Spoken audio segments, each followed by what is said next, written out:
The Great Sphinx of Giza guards a secret in its stone. For centuries, we have believed this iconic monument was built by the Pharaoh Khafre around 2,500 years before the Common Era. But what if the rock itself tells a different story, one that stretches back thousands of years earlier into a forgotten age? By the end of this video, you will understand the startling geological case that could rewrite the history of ancient civilization.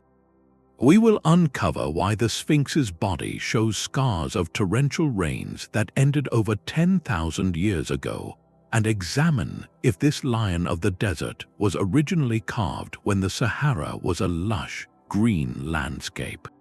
This journey into the bedrock reveals a mystery far deeper than sand.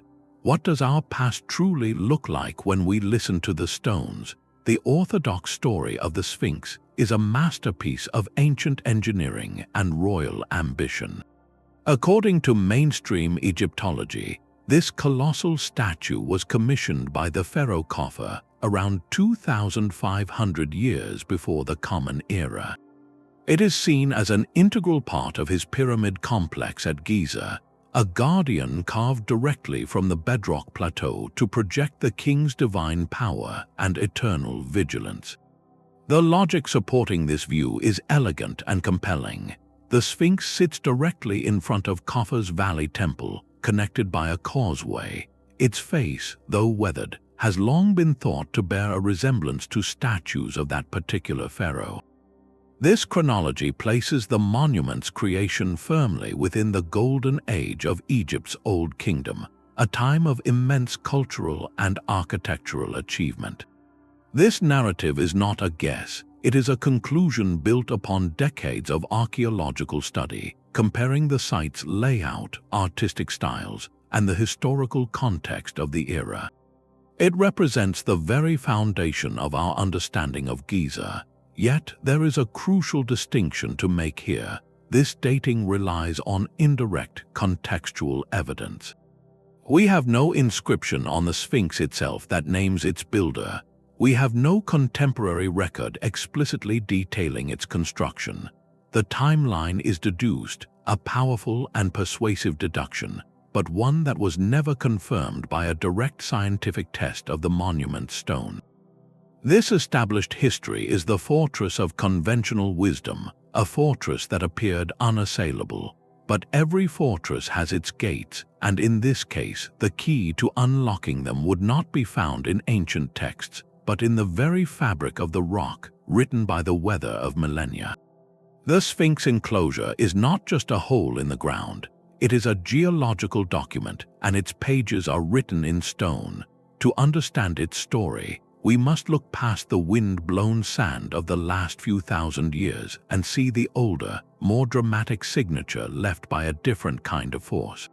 Walk down into that deep trench surrounding the monument. Run your hand along the limestone walls. You will notice something startling. While the upper sections show the horizontal flaking and pitting typical of wind and sand, the lower portions tell a different tale.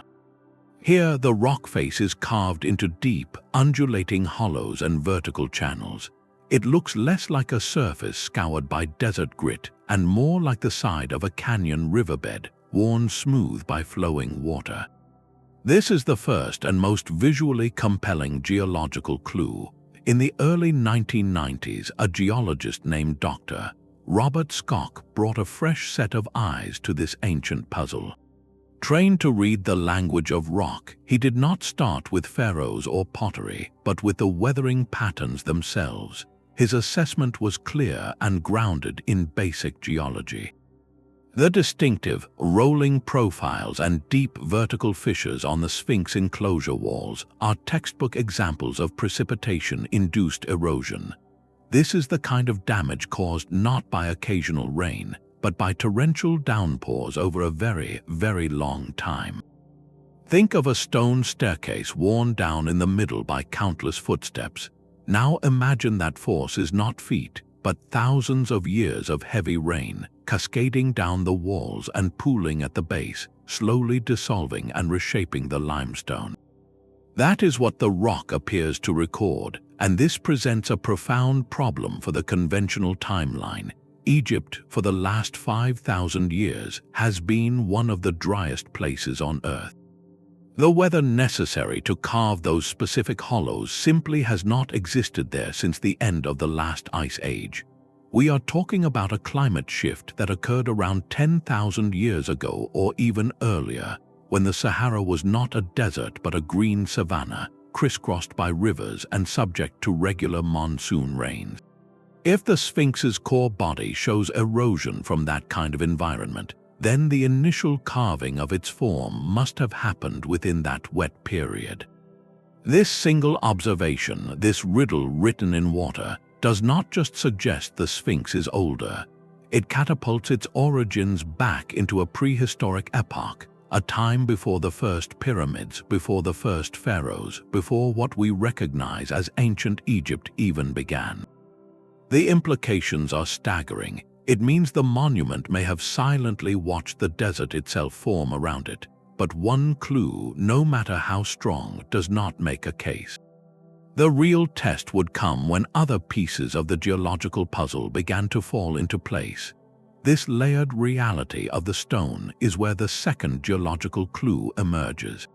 Look closely at the walls of the Sphinx enclosure, and you will see it is not carved from a single, uniform block.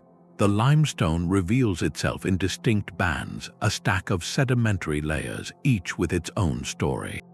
Geologists identify these as the Member 1, Member 2, and Member 3 strata of the Mokattam Formation. They were all laid down in the same ancient sea, one on top of the other, millions of years ago. Logically, if the entire enclosure was carved out at the same time, and then exposed to the same weather for the same number of years, all these layers should show a similar degree of wear. But they do not. The difference is not subtle. The lower layers, particularly Member 2, which forms the Sphinx's core body and the base of the enclosure walls, are deeply, profoundly weathered. They are scarred by those same vertical channels and undulating hollows we discussed. Yet the upper layers, the geologically younger stone that sits above it, show a markedly different condition. Their erosion is more superficial, more consistent with the dry, sandy environment of the last several millennia. This creates a powerful contradiction. How can the rock at the bottom be so much more worn than the rock at the top, if both were exposed simultaneously? It is as if you took two identical blocks of wood, placed them outside together, and returned decades later to find one had rotted to pulp while the other was only slightly faded. The only plausible geological explanation is that the lower section endured a much longer and much wetter period of exposure. Imagine the Sphinx not as a statue carved in one era, but as a form emerging from the landscape in stages. The evidence in the stratigraphy suggests the core body was first shaped from the living rock, leaving it exposed to those ancient rains for centuries, perhaps even millennia. Then, much later, the upper layers were quarried away to complete the enclosure we see today, a final act of sculpting that occurred under the drier climate we know. This is not a story written by people, but one recorded by the planet. The stone's own timeline presents a chronological paradox, a whisper that the first marks on this monument may be far older than any pharaoh's name. The Sphinx's own skin holds the most intimate evidence of its impossible age. Stand before the monument and look closely at its massive paws, its flanks, the base of its body. You are seeing two distinct histories frozen in stone. The original core, the living limestone of the Giza plateau, is soft, deeply rounded, and crumbling in places. It has the texture of a sponge or a heavily eroded coastline, its features softened by what seems like an eternity of exposure. Juxtaposed against this are the thousands of restoration blocks that patch its surface, stones added by pharaohs of the New Kingdom, the Roman era, and later. These blocks are ancient to us, some over 3,000 years old, yet compared to the core body, they appear almost new. Their edges are sharper, their surfaces show a different, less severe kind of wear, the kind expected from the dry, sandy winds of the last few millennia. This contrast is not a minor detail, it is a glaring chronological anomaly. Think of it this way: if the entire statue was carved around 2500 BCE and then began to deteriorate, the repairs made, say, 1000 years later would be applied to a body that had only weathered for that same span of time. The repair stones and the original stone should show a somewhat comparable state of decay, just offset by 1000 years, but that is not what we see. The original body is in a condition of advanced degradation that the repair stones, despite their own great age, have not even begun to approach. This tells a profound story. The core limestone endured a tremendously long and harsh period of weathering, completely alone, before the first civilization we recognize as ancient Egypt even realized it needed saving. The weathering that shaped its rounded, cavernous form had largely already occurred by the time the first pharaohs laid their restoration blocks. This implies a vast and silent gap in the monument's biography, a period of exposure measured not in centuries but in millennia. The Sphinx, in its first incarnation, stood exposed and being reshaped by elements far more powerful than the desert wind for an epoch that history has entirely forgotten. Its earliest chapters were written by rain, then by silence, long before human hands returned to mend what time had tried to erase. This geological evidence does not exist in a vacuum. To truly understand what the Sphinx's weathered skin is telling us, we must listen to the wider story told by the land itself, the ancient climate history of North Africa. For the water erosion hypothesis to hold, it requires a specific and verifiable setting, a time when the weather patterns at Giza were radically different. Remarkably, that setting is not a speculative guess. It is a chapter written in the Earth's own archives, confirmed by independent science. The Sahara Desert, that vast and seemingly eternal ocean of sand, has not always been a desert. Between roughly 10,000 and 5,000 years ago, the region underwent what is known as the Neolithic subpluvial, or more evocatively, the African Humid period. This was a profound climatic transformation. The monsoon belt shifted northward, bringing sustained, heavy rainfall to lands that are now parched. What we see today as the empty Sahara was, for millennia, a mosaic of grasslands, sprawling lakes, and active river networks. Satellite imagery and geological surveys have mapped the ghosts of these ancient waterways, colossal basins that once held water, and shorelines now buried under dunes. This was a green world teeming with life. Archaeological finds across the desert reveal a vibrant human story from this era. Rock art in places like the Tassili en Adja Plateau in Algeria depicts not camels and arid scenes, but elephants, giraffes, crocodiles, and human figures swimming. Settlements sprung up around permanent water sources, communities of hunters and early herders who thrived in a savanna environment. This paleoclimate record provides the indispensable context that transforms a radical idea into a plausible scenario. The deep, vertical weathering on the Sphinx enclosure demands prolonged and heavy precipitation. The climate data confirms that such conditions were not only possible, but were the prevailing reality for thousands of years, ending around the time civilization was first taking root in the Nile Valley. The timelines converge with startling alignment. The proposed era of the Sphinx's initial exposure, based purely on its stone's decay, fits perfectly within this window of a green Sahara.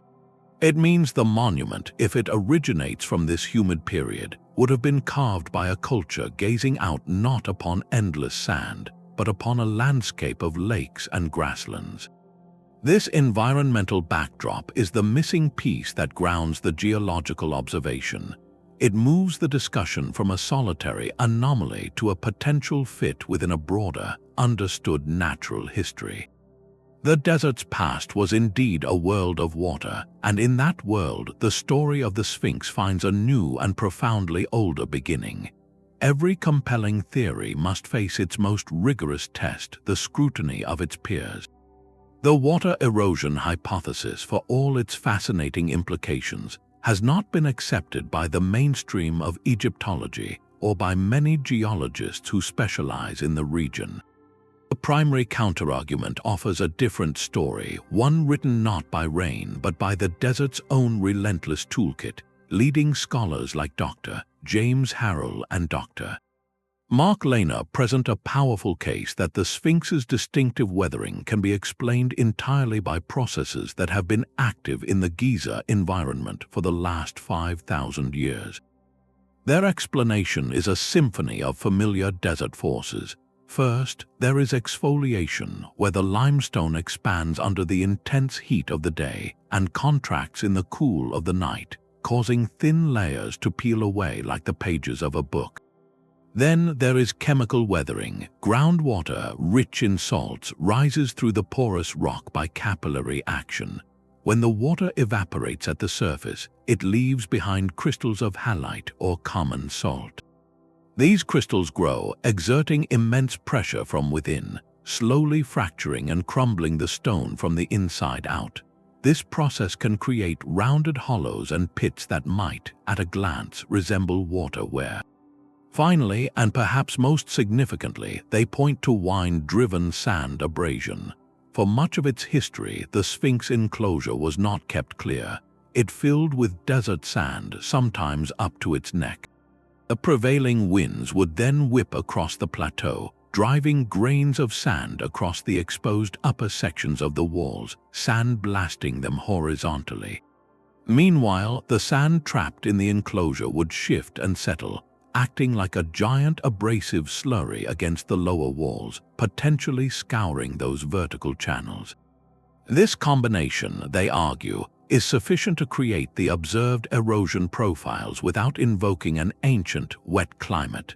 Furthermore, proponents of the orthodox view note that similar weathering features appear on other Old Kingdom structures at Giza, tombs and temples whose age is not in dispute. They ask, if the Sphinx's erosion is so unique and so clearly from rainwater, why do we see echoes of it on monuments built in the drier era? This scientific pushback is not a dismissal, but a vital part of the process.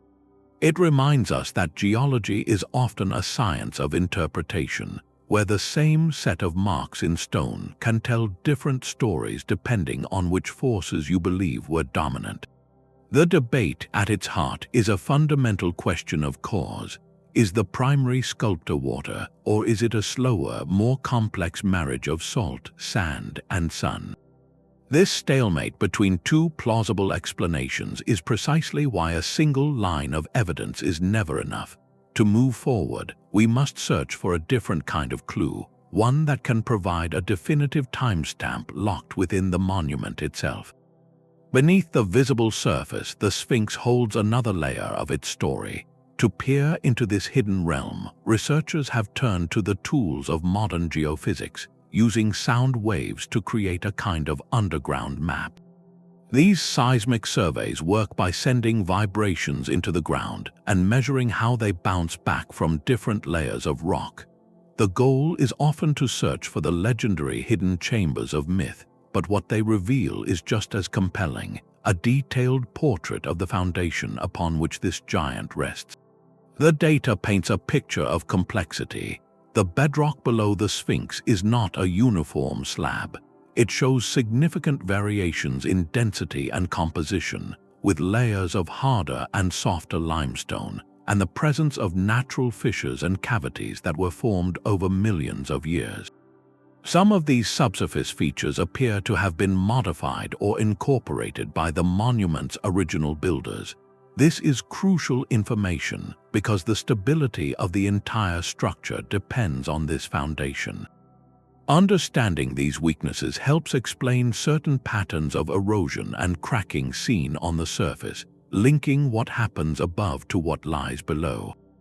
More importantly, this geological mapping provides a baseline. If any part of the monument or its enclosure was carved significantly earlier, the subsurface profile might show a different weathering signature at depth compared to areas quarried later.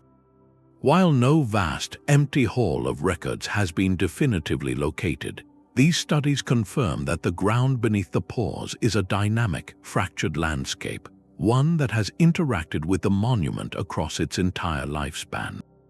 The secrets are not necessarily grand chambers, but subtle geological clues that could, one day, help us sequence the events that shaped this place.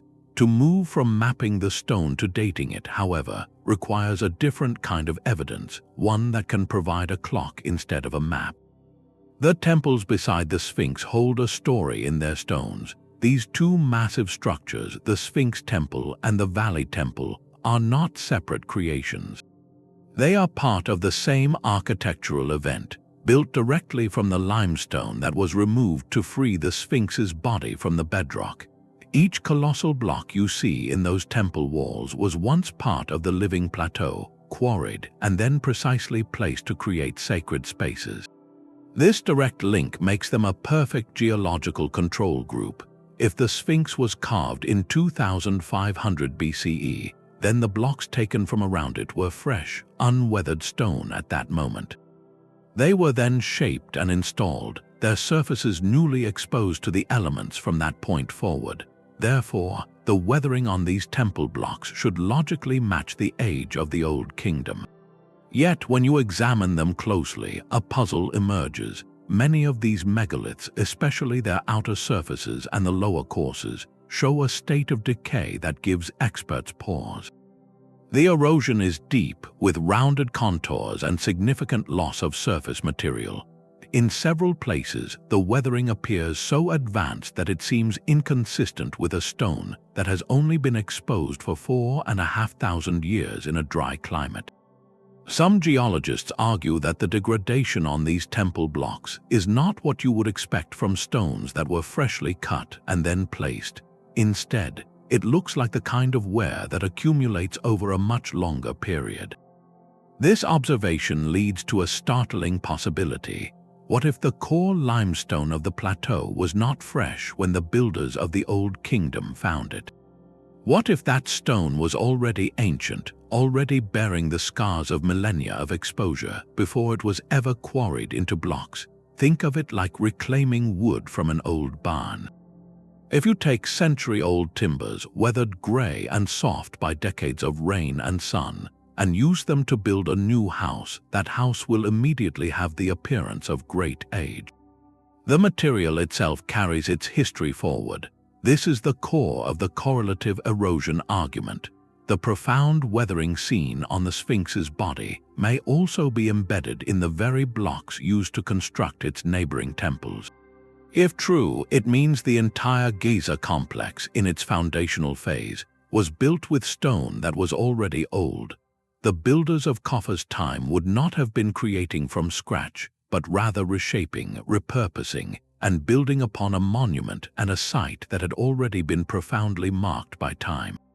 The temples, then, become not just companions to the Sphinx, but key witnesses.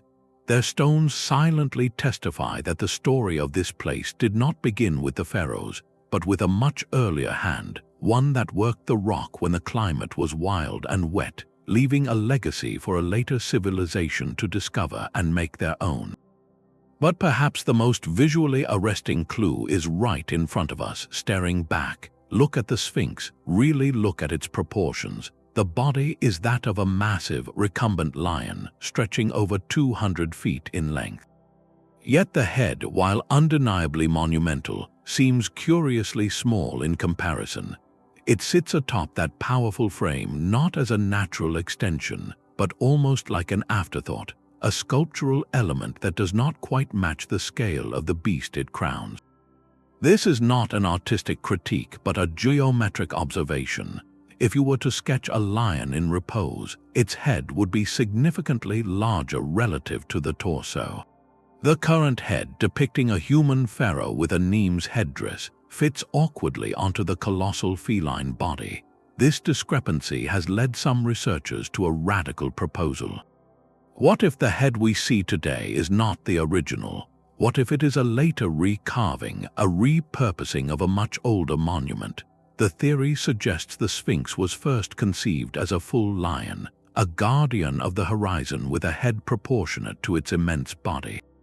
Then, thousands of years later, a pharaoh of the Old Kingdom, perhaps Khafre himself, ordered the original head to be reshaped into his own likeness, scaling it down to the human form we recognize.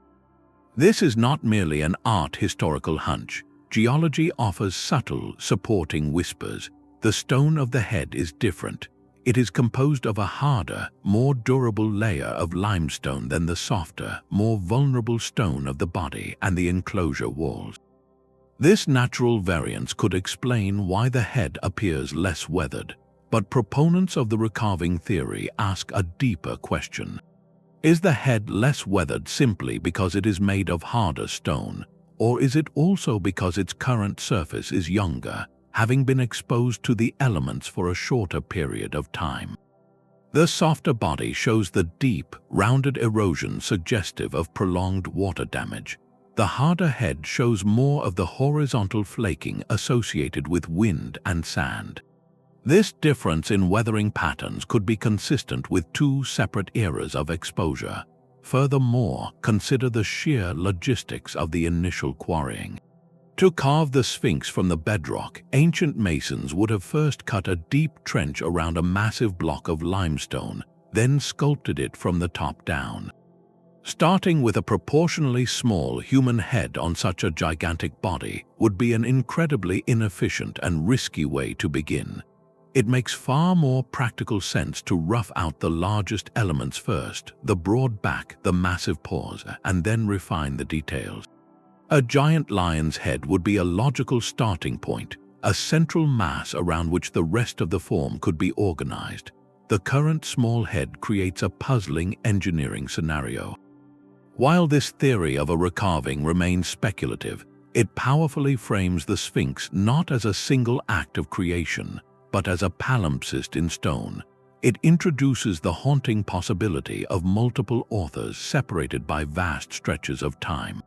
The face that gazes eastward, the symbol of ancient Egyptian kingship, may be a mask. Beneath the familiar visage of a pharaoh might lie the ghost of an older guardian, a lion from a lost age, its original features forever erased by the hands of a later civilization seeking to claim the past for itself.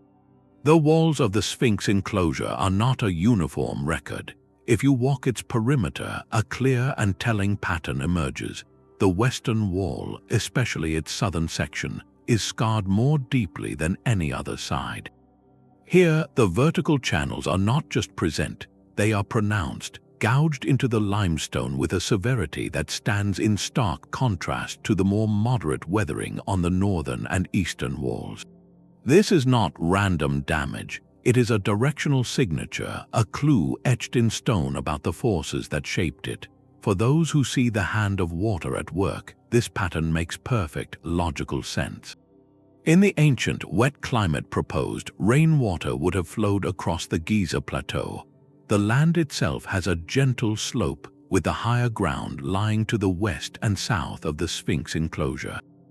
During heavy downpours, water would have cascaded down from that higher elevation, concentrating its flow as it funneled into the open trench. The southern end of the western wall would have borne the brunt of this concentrated runoff, acting like a spillway receiving the full force of a temporary river. Over centuries, this persistent, directional flow would have carved those deep, preferential channels we see today, scouring that specific wall far more aggressively than the others.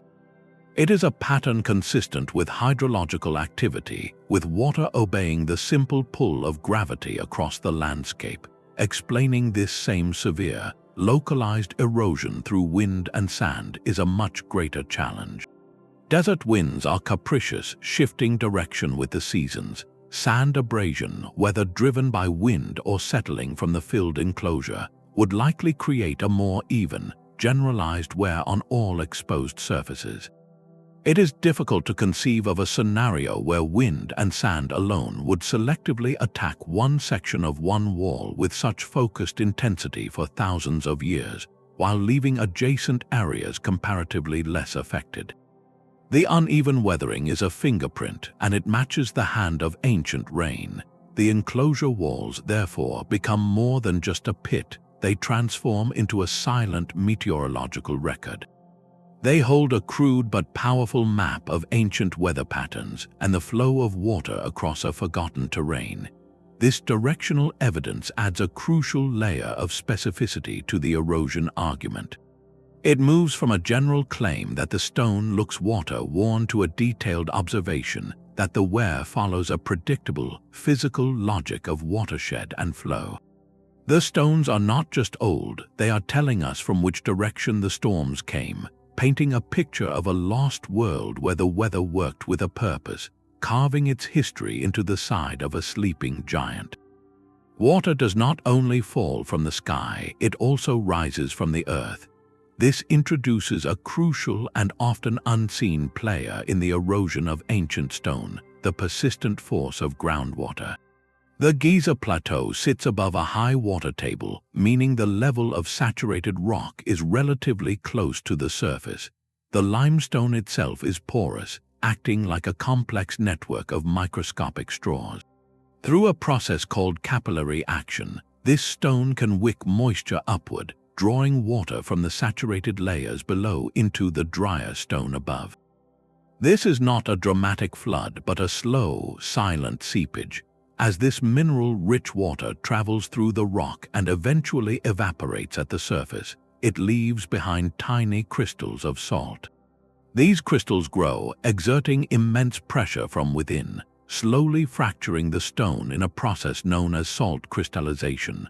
Over centuries, this can cause the surface to crumble, flake, and spall away. It is erosion from the inside out. This ongoing process is a well-documented and serious threat to the Sphinx's preservation today, a constant battle for conservators. For critics of the older Sphinx theory, this subsurface mechanism offers a powerful alternative explanation. They argue that the distinctive weathering on the lower body, particularly that deep, rounded appearance, could be the result of this relentless capillary rise and salt attack over the last 5,000 years, amplified by the fact that the lower sections are in more constant contact with ground moisture. It is a compelling point because it relies on forces we know are active right now. This perspective forces us to confront a fundamental complexity in reading the stone story. Erosion is rarely the work of a single artist. It is a collaboration of many forces over time: wind-driven sand, thermal expansion from the sun, chemical dissolution from occasional dew or rare rain, and this persistent groundwater action all work in concert, their effects layered one upon the other like pages in a book. Isolating the contribution of ancient rainwater from this chorus of other processes, especially across a gap of thousands of years, becomes an immense scientific challenge. The debate, therefore, is not simply about whether water shaped the Sphinx, but about which water, from which direction, and during which epoch. The evidence suggests water has been both a creator and a destroyer here, falling in torrents from ancient skies and rising silently from the depths below, each leaving its own cryptic signature for us to decipher. This brings us to the most obvious scientific question: why can't we simply take a sample of the stone and get a definitive date? The answer lies in the very nature of the material and the frustrating limits of our most powerful dating tools. The limestone of the Giza plateau is a sedimentary rock formed layer by layer at the bottom of a warm, shallow sea during the Eocene epoch, an era that ended roughly 34 million years ago. If we were to perform a radiometric dating test on this limestone, the result would tell us one thing, and one thing only: the age of that ancient seafloor. It would reveal when the tiny marine creatures whose skeletons compacted into stone lived and died, a date staggeringly older than any human civilization. The carving event, the moment when human hands first struck that rock to shape the Sphinx, leaves no direct chemical or isotopic signature in the mineral itself. It is an invisible line in time, Think of it like trying to determine when a famous sculptor created a masterpiece by carbon dating the marble quarry. The test would tell you when the rock formed geologically, not when the artist worked it. For a direct date, we would need something that was alive at the time of construction, something organic that became incorporated into the monument. A piece of wood from the scaffolding, a reed mat left by a worker, even organic material in the mortar used for later repairs. These items contain carbon and can be dated. But the core body of the Sphinx, that first act of carving from the living bedrock, offers no such time capsule.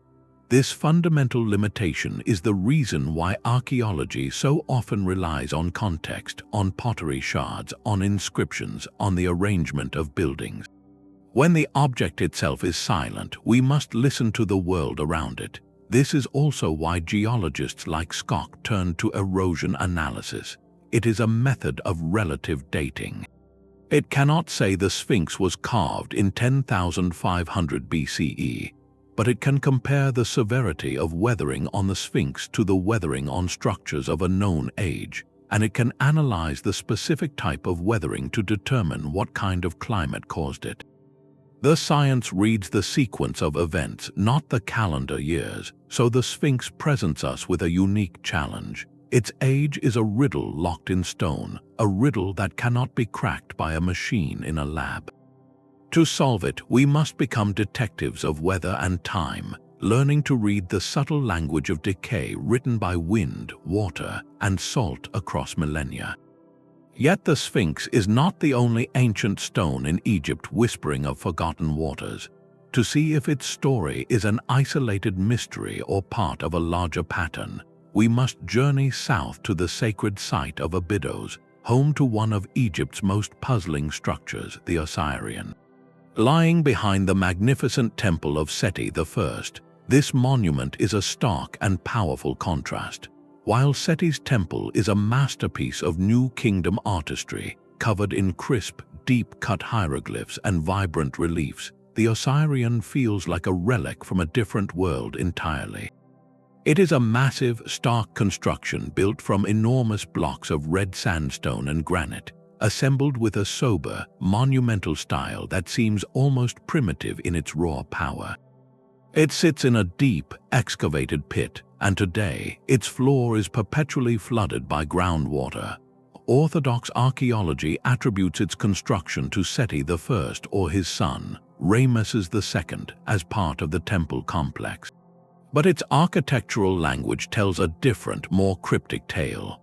The Osireion's design, with its huge, unadorned pillars and simple, megalithic architecture, bears a striking resemblance not to the refined New Kingdom temples, but to the far older Valley Temple at Giza, which sits beside the Sphinx. This stylistic anachronism has long fueled debate. More compelling, however, is its physical condition. The lower courses of its sandstone blocks show clear and severe erosion. The stone is deeply pitted and rounded, with surfaces that appear to have been dissolved or scoured over a great length of time. Given that the structure now sits below the water table, the obvious culprit would seem to be the constant presence of water. But here lies the critical geological question. Has the water been present for only a few thousand years since its presumed construction, or for much, much longer? The erosion on the Osireion stone does not look like the gentle, even wear of slow, stagnant immersion. It resembles a more aggressive kind of weathering, the kind that could come from flowing water, or from being subjected to a water table that was once significantly higher during a wetter climatic period. This creates a fascinating parallel to the Sphinx. We have another megalithic structure, one of disputed age and style, displaying damage that seems to speak of prolonged water exposure. While the Osireion's own dating is fiercely debated, its weathered state provides a crucial piece of comparative evidence. It suggests that the Sphinx may not be a solitary anomaly, a single statue out of time. Instead, it hints at the possibility of a broader, older layer of construction within Egypt. a layer of monumental stonework that was exposed to and shaped by environmental conditions that vanished millennia before the pharaohs of the classic dynasties. These two monuments, separated by hundreds of miles, might be chapters from the same lost book, their stones bearing the same faded watermark from an age when Egypt was green. The stones of Giza have become a battleground of ideas. This is not a simple disagreement over a date, but a fundamental clash between two ways of seeing the past. On one side stands geology, a science that reads the Earth's physical autobiography written in layers of rock and patterns of decay. On the other stands archaeology, a discipline that reconstructs human history through the objects and structures civilizations leave behind. The Sphinx sits at the crossroads of this methodological divide, and the conversation between these fields has grown into one of the most fascinating debates in modern historical inquiry. Geologists like Robert Schoch approach the monument as a natural formation first. Their evidence is empirical, drawn from the direct observation of the limestone itself. They measure the depth of weathering channels, analyze the mineral composition for signs of dissolution, and compare the erosion profiles to known examples from wet and dry climates. Their argument is built from the ground up, literally, insisting that the rock does not lie. The physical record, they contend, must take precedence because it is a direct recording of environmental conditions over time. It is a narrative told by rain and wind, a story that seems to demand a timeline extending far beyond the arid era of the pharaohs. Archaeologists, however, defend a chronology painstakingly assembled over a century of excavation. Their evidence is contextual, a vast and intricate puzzle built from pottery shards, the evolution of artistic styles, the alignment of buildings, and, crucially, inscriptions. The entire Giza plateau, in the orthodox view, functions as a cohesive ritual landscape designed for the Old Kingdom pharaohs. The Sphinx is linked architecturally to Khufu's pyramid complex, its face stylistically similar to known statues of that king. To remove the Sphinx from this Fourth Dynasty context is, from an archaeological perspective, to unravel the entire tapestry of early Egyptian civilization. They ask a powerful question: if a sophisticated culture capable of carving the Sphinx existed in Egypt thousands of years earlier, where is the rest of their world? Where are their cities, their tools, their pottery, their tombs? This tension is about more than competing facts. It is about competing philosophies of evidence. Should the material science of the monument itself override the cultural context of the surrounding complex? It is a debate between the story told by a single, silent witness and the story told by an entire community of artifacts. Geologists point to the stone and say, "Look what happened to me." Archaeologists point to the settlement patterns and say, "Look what they built around me." Both are valid ways of seeking truth, yet in this instance they appear to point in opposite chronological directions. The conversation between rock and artifact continues because neither side can fully dismiss the other's core evidence. The geological observations remain visible for anyone to study, a persistent anomaly that demands explanation. The archaeological framework remains robust, supported by layers of interconnected data. This interdisciplinary stalemate is not a failure of science, but its very essence a rigorous, sometimes heated, dialogue pushing at the boundaries of what we think we know. It forces us to ask whether our established timelines are complete, or if they are merely the most recent chapters in a much longer and far more mysterious story.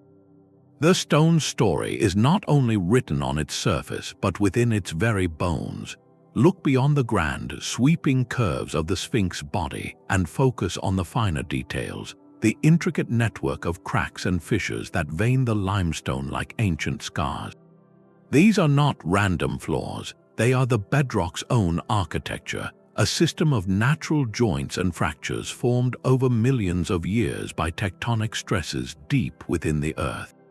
How these fractures have weathered over time provides our fifth, and perhaps most subtle, geological clue. Proponents of an older Sphinx point to the specific character of this damage.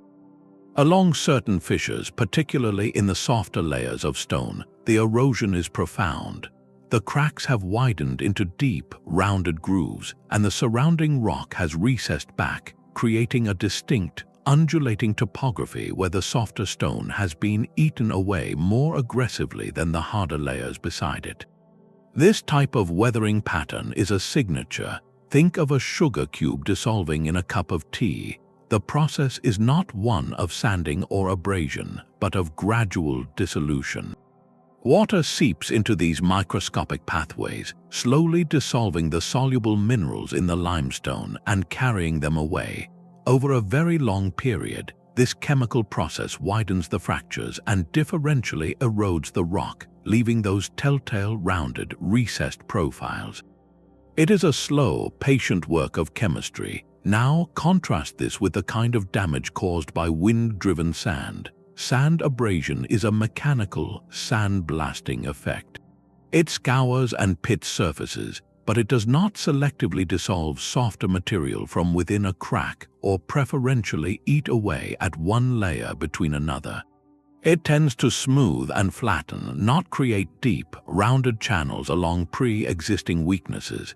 The intricate, dissolved appearance of these fissures on the Sphinx, therefore, speaks more to the persistent, infiltrating work of water than to the scouring work of wind. These fractures act like a network of tiny straws, drawing moisture deep into the rock's heart. In a climate with regular, heavy rainfall, that moisture would be abundant, allowing this dissolution process to work continuously for centuries. In the hyper-arid climate of the last 5,000 years, such sustained chemical weathering from precipitation becomes far less likely. The cracks in this view are chronicles of endurance. They record not a single cataclysm, but the accumulated effect of countless rainstorms, each one sending a tiny pulse of water into the stone, each one carrying away a minuscule amount of mineral, slowly sculpting the rock from within. This microscopic history, written in the widening of fractures and the retreat of soft limestone, adds a powerful layer of detail to the larger erosion story. It suggests the forces that shaped the Sphinx were not just surface deep, but penetrated its very structure, working with a patience that belongs not to human history, but to the deep, slow time of the Earth itself. The sky above the Giza plateau holds its own archive, a clockwork of stars whose positions shift imperceptibly over millennia. This celestial motion introduces a completely different kind of evidence, one that steps beyond the language of stone and into the realm of myth and astronomy. Some researchers, like Robert Bovell, have proposed a breathtaking idea. They suggest the Sphinx, in its original form as a lion, was not merely a terrestrial guardian but a mirror of the heavens, deliberately aligned to face the rising sun on the spring equinox in the distant epoch of 10,500 years before the Common Era. At that precise moment in prehistory, they argue, the constellation Leo would have been rising directly in the east, perfectly mirrored by the lion statue on the ground. This is not a geological argument, but an archaeoastronomical one, weaving together symbolism, ancient sky lore, and the precise mathematics of Earth's wobble on its axis. This astronomical hypothesis offers a potential answer to a haunting question. If a culture did carve the Sphinx during that ancient, wet period, what was their purpose? What grand idea could inspire such a monumental effort? Aligning a colossal lion with the celestial lion provides a profound cultural motive. It transforms the statue from a royal portrait into a cosmic anchor, a permanent marker tying a specific moment in the great cycle of time to a specific place on Earth. It becomes a testament to a deep understanding of the skies, a way for a forgotten civilization to say, "We were here at this exact turning of the world." The geological evidence of water erosion then takes on a new, supporting role. It provides the physical, environmental context that makes such an ancient date plausible. The weathered stone tells us the climate was right for that era, while the proposed stellar alignment offers a reason why someone would build there and then. It is a compelling convergence where the hard science of the rock and the soft science of the stars seem to point toward the same forgotten horizon. Of course, this celestial theory is met with deep skepticism by mainstream Egyptology. Critics point out that we have no textual or artistic evidence from any known predynastic culture in Egypt demonstrating such sophisticated astronomical knowledge or a preoccupation with zodiacal constellations as they were defined millennia later. The connection between the Sphinx and Leo relies on interpreting symbolism across an immense gulf of time, a risky endeavor. Yet the idea persists because it addresses the scale of the mystery. It provides a narrative that matches the monumental scale of the statue itself and the vast geological timeline suggested by its erosion. Whether one accepts the specific alignment or not, the astronomical angle forces us to expand our imagination. It asks us to consider that the builders, whoever they were, may have been operating under a cosmology far different from the pharaonic religion we know, one intimately tied to the slow dance of the stars. The sky, in this view, does not just hold stars. It may hold a timestamp, a silent celestial clue, waiting to be decoded by those who know how to read the turning of the heavens alongside the weathering of the stone. The scale of this possibility is almost beyond comprehension. Accepting the geological evidence does not merely add a few centuries to the Sphinx's timeline. It shatters the conventional framework for the dawn of civilization in that region. It forces us to envision a completely different prologue to the story of ancient Egypt. If the core form of the monument was truly shaped over 10,000 years ago, then the Nile Valley was not a quiet, pre-agricultural landscape at that time. Instead, it would have been home to a society with a level of sophistication we have never properly documented. This would not have been a small band of hunter-gatherers. The carving of the Sphinx from the living bedrock is a staggering logistical feat, even by later Egyptian standards. It requires advanced knowledge of stone working, a mastery of geometry to plan such a colossal form, and most critically, a highly organized social structure. You need overseers, skilled artisans, laborers, and a system to support them all with food, water, and shelter for what was likely a project spanning generations.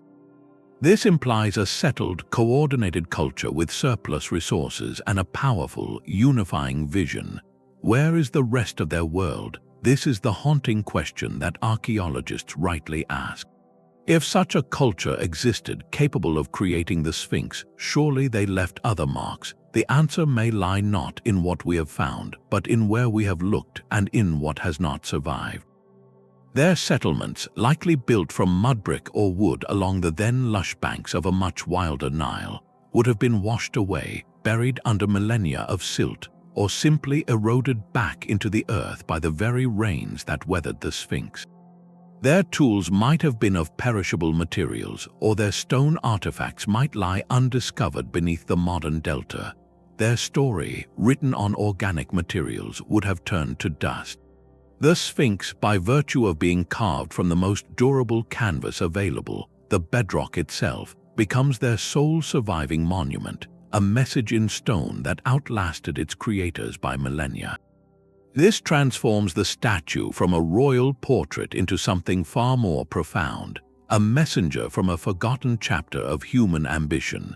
It suggests that the spark of complex society, the drive to reshape the world on a grand scale and align it with the cosmos, may have flickered into life much earlier than our history books recount, in epochs lost to climatic upheaval and time. The implications reach far beyond a single statue in Giza. They touch the very roots of human cultural development, hinting that civilization is not a linear invention that occurred in one place and time, but a possibility that has emerged, faded, and re-emerged throughout our long history, often leaving only the most stubborn of clues behind. The guardians of the Sphinx today face a battle against time itself. Modern conservation is a race to protect the monument from entirely new enemies the original builders could never have imagined.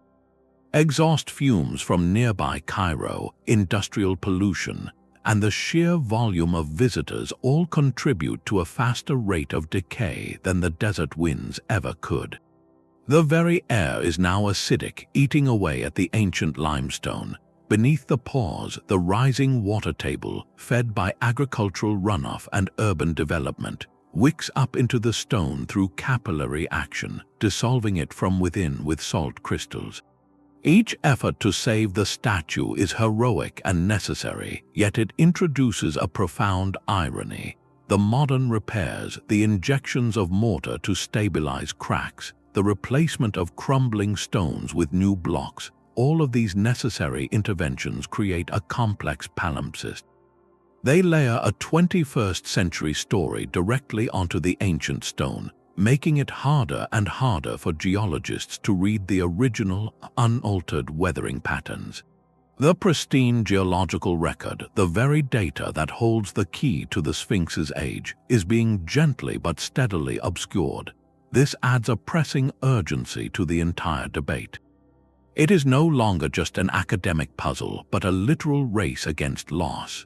Researchers understand that the clearest signals from the stone, the raw data of its erosion, may only be available for a limited window.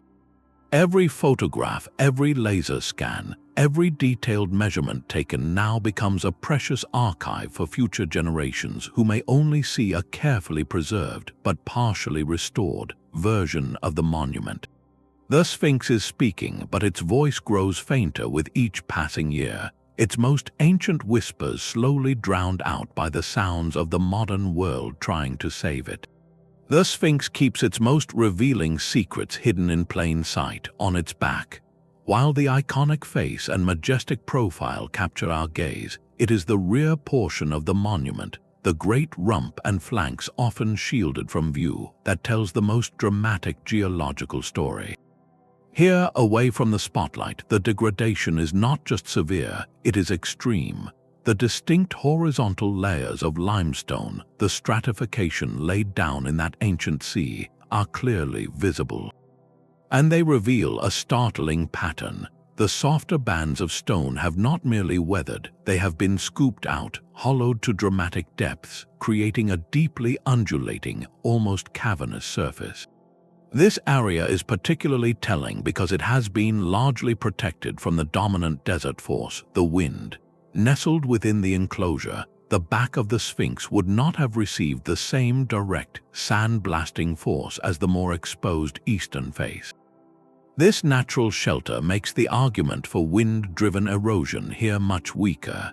So what could have carved these deep, rounded hollows, these channels that look like the work of a persistent, flowing liquid? The geometry provides the answer. The rear of the Sphinx sits at the lowest point of the excavated enclosure, a natural catchment basin. During the proposed ancient rainstorms, water cascading down the high western wall would have flowed directly into this area, pooling against the statue's back before slowly draining away. This is where the runoff would have concentrated, swirled, and lingered. Over centuries, that standing and flowing water would have acted like a slow, patient sculptor, relentlessly dissolving the softer limestone layers and carving those profound, bowl-like depressions. The pattern we see is textbook hydrological erosion, the kind created by pooling and channeled flow.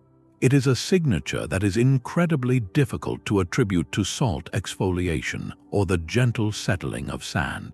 Salt weathering tends to create more generalized flaking and crumbling, not deep, directional scooping that follows the bedding plane so precisely. The evidence on the back of the Sphinx is quiet but overwhelming. It shows us where the water finally came to rest, and in doing so, left its most indelible mark.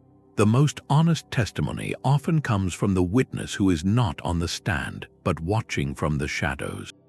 In the Sphinx's neglected rear, we find the clearest impression of a forgotten climate, a watermark pressed deep into the stone by an age of rain. The search for the Sphinx's age is not just a scientific puzzle, but a political one. The sands of Giza are governed by more than wind and time. They are protected by the authority of the Egyptian Supreme Council of Antiquities. This body is the steward of the nation's heritage, and its official position firmly upholds the traditional chronology linking the Sphinx to Pharaoh Khafre.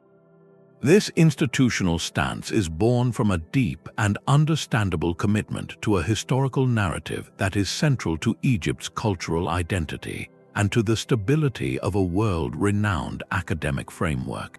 The practical consequence of this, however, is that the landscape of research is carefully managed. Proposals for unconventional study, particularly any that involve invasive techniques like core drilling or taking substantial geological samples from the monument itself, face immense hurdles in receiving approval. The desire to preserve the Sphinx from any potential harm is paramount, and rightfully so. Yet this necessary caution creates a significant bottleneck in the search for new evidence. It means that potentially groundbreaking methods, like analyzing the rock for cosmogenic nuclides, which can estimate how long a surface has been exposed, or performing detailed micro-erosion analysis on freshly exposed stone, remain largely theoretical for the Sphinx. The debate is thus confined by necessity to the realm of non-invasive observation. Researchers must build their cases from what can be seen, photographed, and measured from the surface.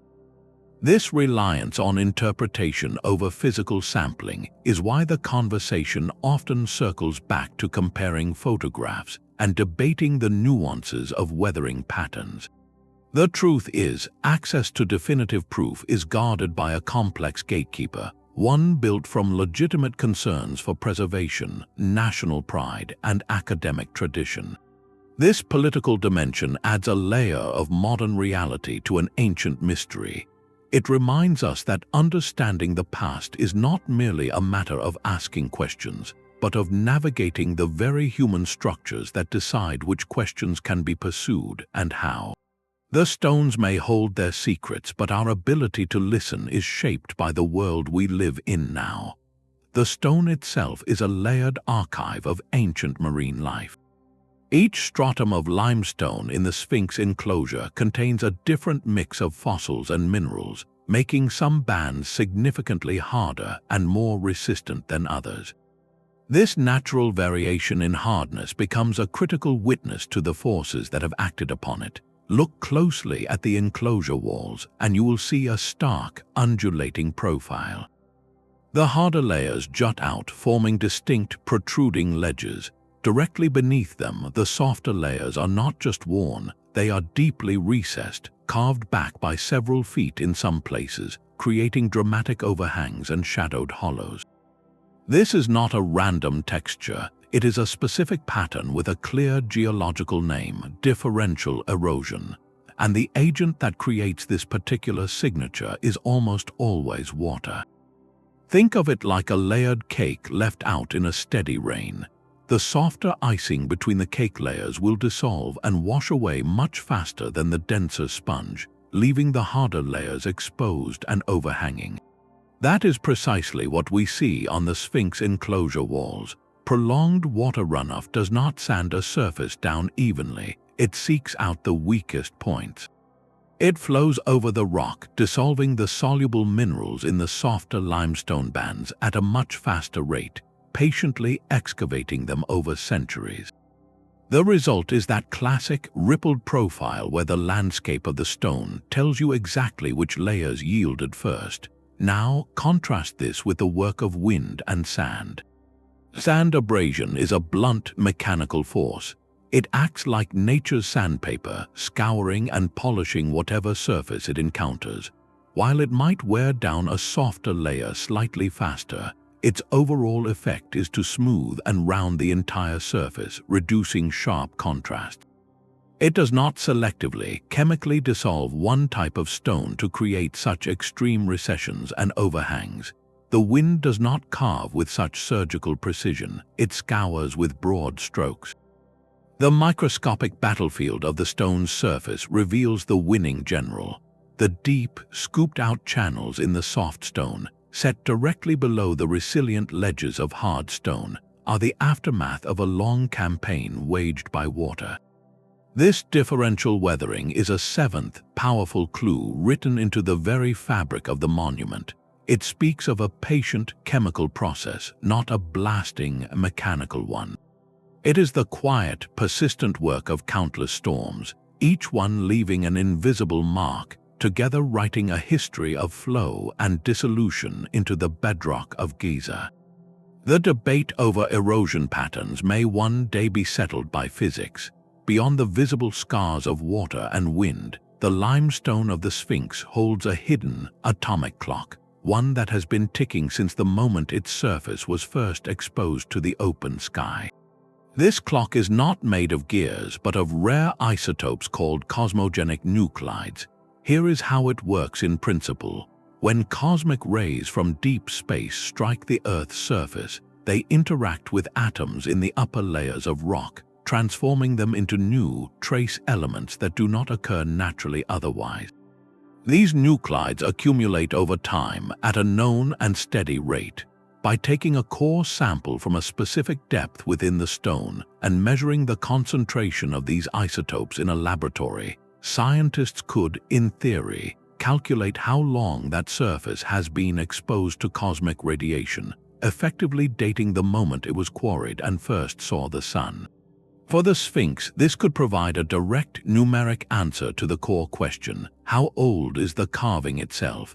It would bypass the interpretation of weathering styles and go straight to a physical measurement of exposure time. Imagine being able to ask the atoms in the stone directly, "How long have you been here?" The potential is revolutionary, offering a chance to replace centuries of debate with a single, objective dataset. Yet the path to that answer is strewn with immense practical obstacles. Securing permission to extract the necessary core samples from the monument is a profound challenge, given its protected status and cultural significance. The analysis itself requires extraordinarily sensitive equipment, like particle accelerators, to detect the vanishingly small amounts of these manufactured atoms. And the results must be carefully calibrated against the complex history of the Giza plateau, accounting for periods when the Sphinx may have been buried in sand, shielding it from the cosmic rays and pausing the atomic clock. Alongside this, another promising technique waits in the wings: advanced luminescence dating. This method does not date the stone but the sand. If researchers could access sediments that were trapped within the Sphinx's deepest erosion features, perhaps sealed by later restoration work, they could analyze the last time those mineral grains were exposed to sunlight. A date from sediment nestled in a weathered channel could tell us when that channel was open and filling, providing a minimum age for the erosion feature itself. These are not science fiction concepts, but real tools that have dated landscapes and monuments elsewhere in the world. Their application at Giza, however, remains a frontier. They represent the next chapter in this millennia-old mystery, a chapter that may be written not with hammers and chisels, but with mass spectrometers and beams of light. The true age of the Sphinx could be locked within the very particles of its being, waiting for the day when science and stewardship align to listen. A single clue can be an anomaly, but a constellation of them points to a new reality.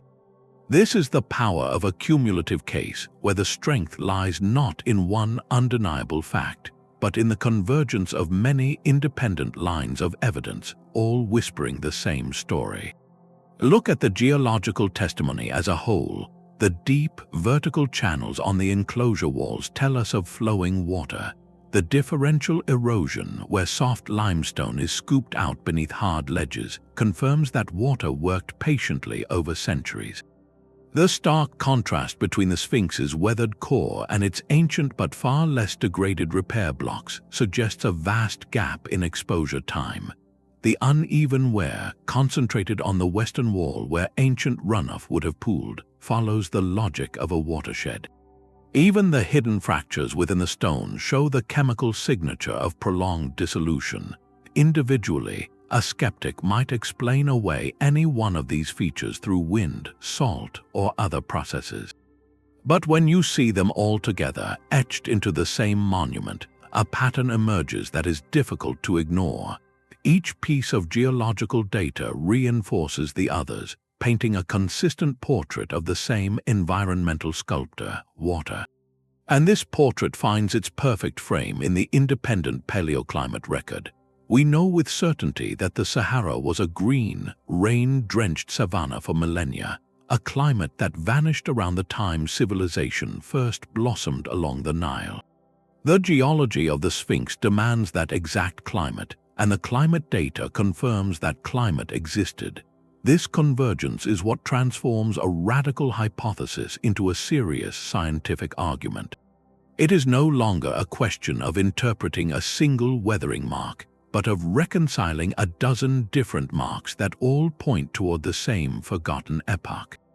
The stones are not arguing in fragments, they are speaking in chorus, and their song is one of ancient storms.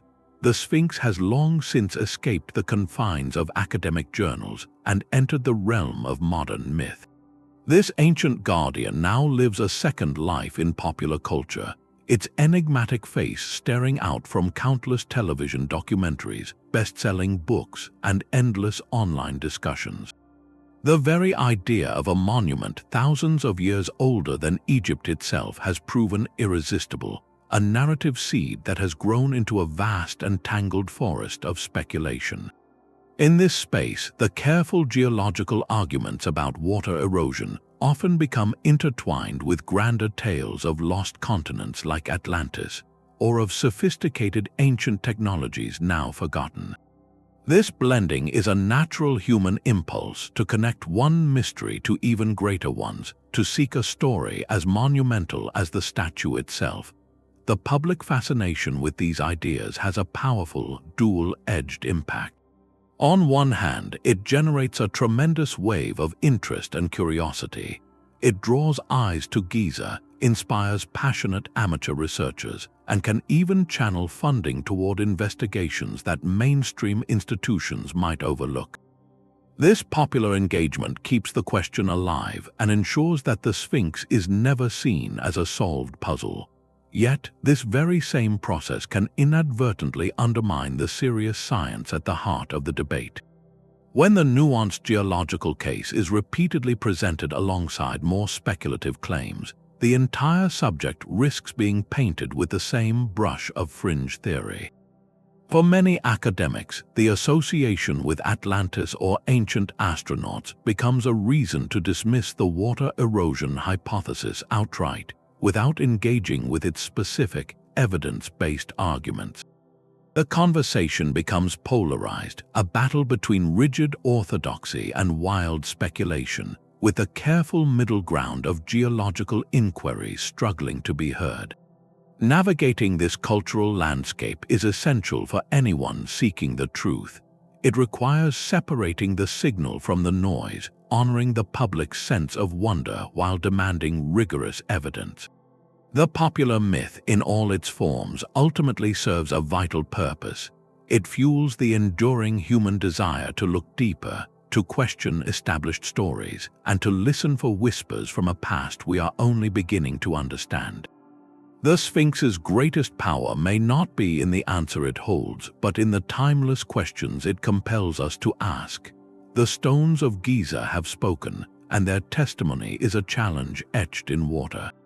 The cumulative geological evidence pointing to an older Sphinx presents a formidable question to the traditional narrative of Egypt's past. It invites us, even compels us, to reconsider the depth and complexity of human history at this sacred plateau.